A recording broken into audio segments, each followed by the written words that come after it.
Bienvenue à ce tuto qui sera consacré au coup de pied circulaire, le roundhouse. À travers cette vidéo, on décomposera ensemble ce mouvement et nous verrons aussi les erreurs à ne pas faire ainsi que les exercices spécifiques à ce coup de pied. Mais commençons par nous échauffer.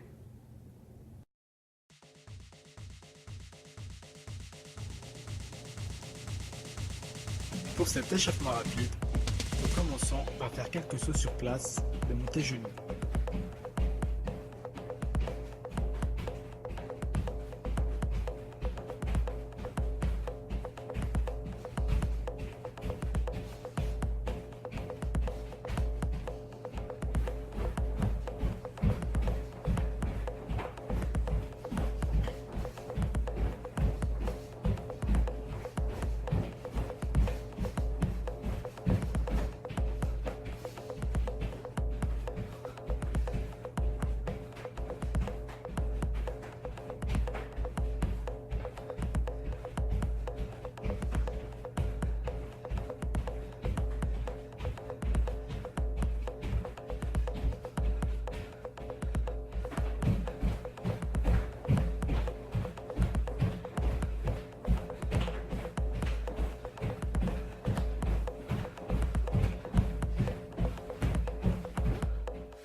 En position de combat, nous effectuons maintenant des changements de garde droite-gauche.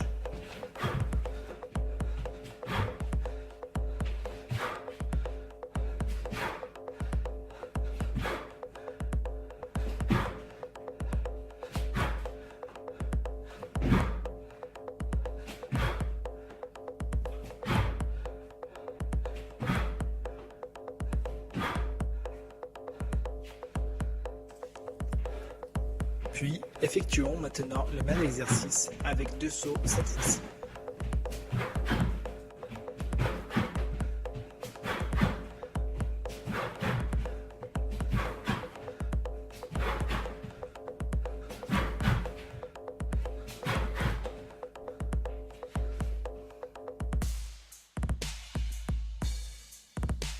Continuons notre échauffement avec la préparation du roundhouse.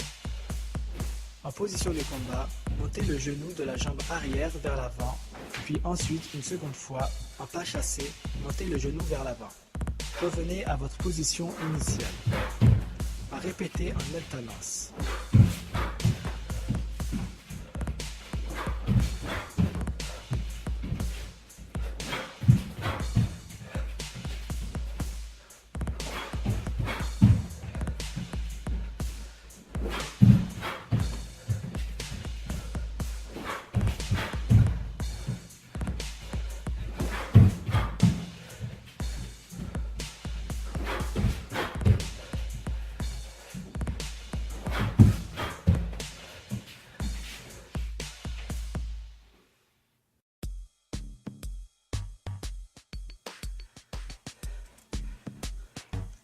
Maintenant, passons aux étirements. Pour tous les étirements, il est important de bien respirer. Commencez d'abord par prendre une bonne inspiration, puis étirez longuement votre muscle en expirant. Une bonne respiration vous permettra de mieux oxygéner vos muscles et favorisera votre étirement. Il est aussi important de focuser sur le muscle que vous travaillez.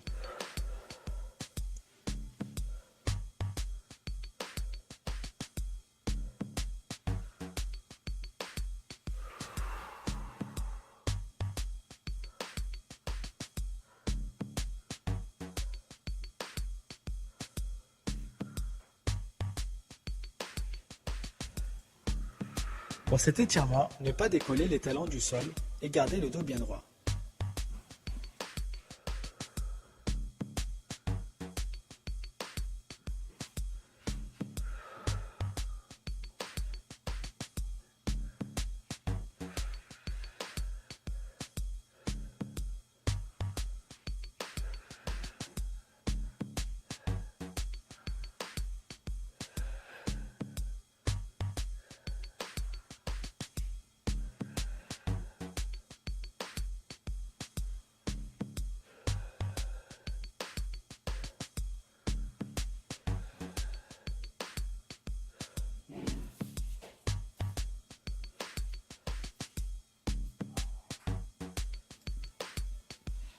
pouvez aussi pousser votre cuisse vers l'extérieur avec votre coude.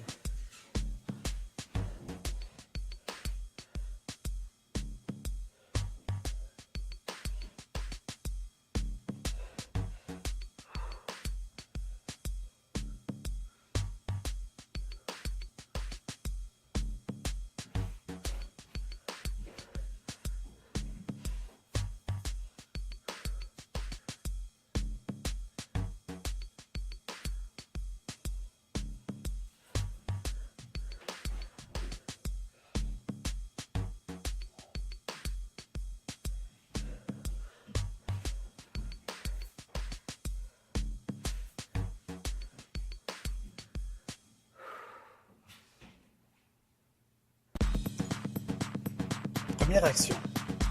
Elle consiste à lever le genou de la jambe arrière vers l'avant. Nous restons dans la position pendant plusieurs secondes.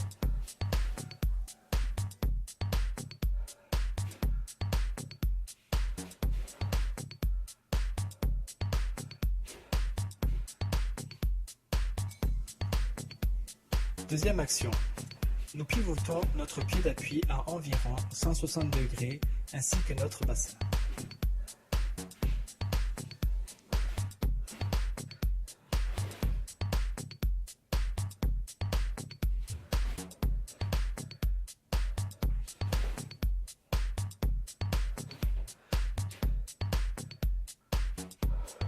Troisième action.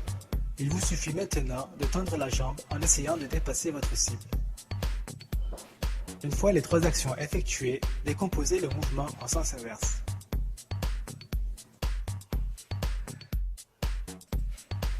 Important. Dans l'action numéro 1, nous mettons le genou devant nous afin de favoriser l'enchaînement mais aussi de pouvoir camoufler le coup de pied. Ainsi notre adversaire ne pourra pas lire aussi facilement dans notre jeu.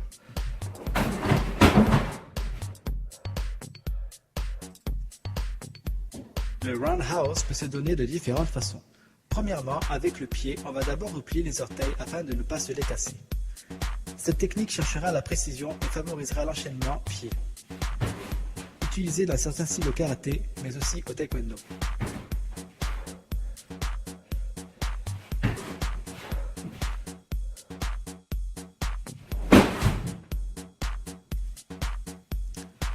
Deuxièmement, frappe avec le tibia. Cette technique est destructrice. Le tibia permet d'être dévastateur car il est plus solide que l'avant-bras. Une frappe puissante avec le tibia peut donc casser une technique de blocage avec l'avant-bras. Et c'est pour cela que les Muay Thai utilisent le tibia pour bloquer un coup de pied de ce style. Troisième frappe avec la pointe de l'orteil. Utilisé dans certains styles de karaté, mais aussi en boxe française savate, ce coup de pied utilise la pointe de l'orteil pour venir piquer et cibler un point sensible tel que les côtes flottantes.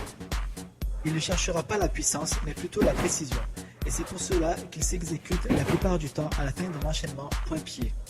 Tandis que les points détourneront l'attention de l'adversaire, le coup de pied sera armé et pointera sur un point précis, tout en fluidité.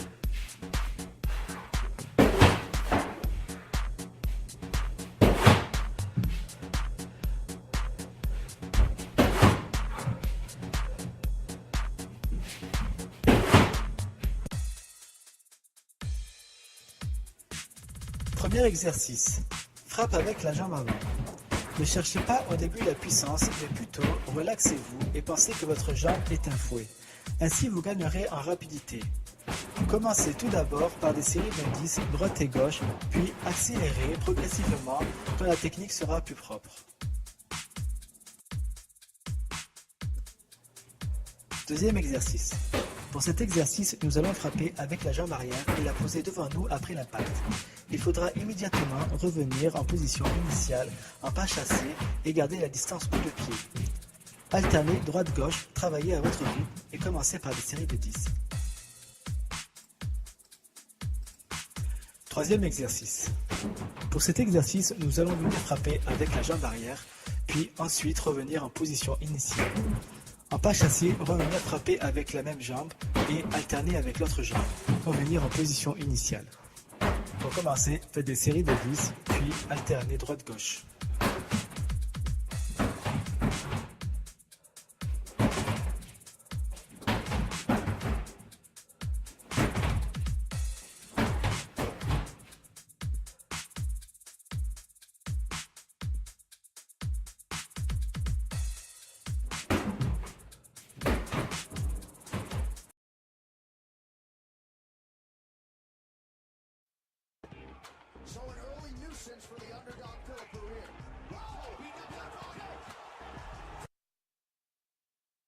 Voilà, donc le tutoriel s'achève et si cela vous a plu, je pourrais mettre à disposition donc plus de vidéos, plus d'exercices concernant le roundhouse. Donc on se voit aussi prochainement pour une autre tuto pour le double roundhouse. Et n'oubliez pas, comme un proverbe le dit, ce n'est pas dans un livre de cuisine qu'on va assouvir sa faim. Donc il n'y a pas de secret, entraînez-vous dur, cela mènera à votre réussite. Et n'hésitez pas aussi à vous abonner à ma chaîne, et puis un petit j'aime serait le bienvenu et cela me donnerait beaucoup d'encouragement pour continuer aussi mes autres tutos. Donc voilà les amis, je vous remercie d'avoir regardé cette vidéo, à bientôt.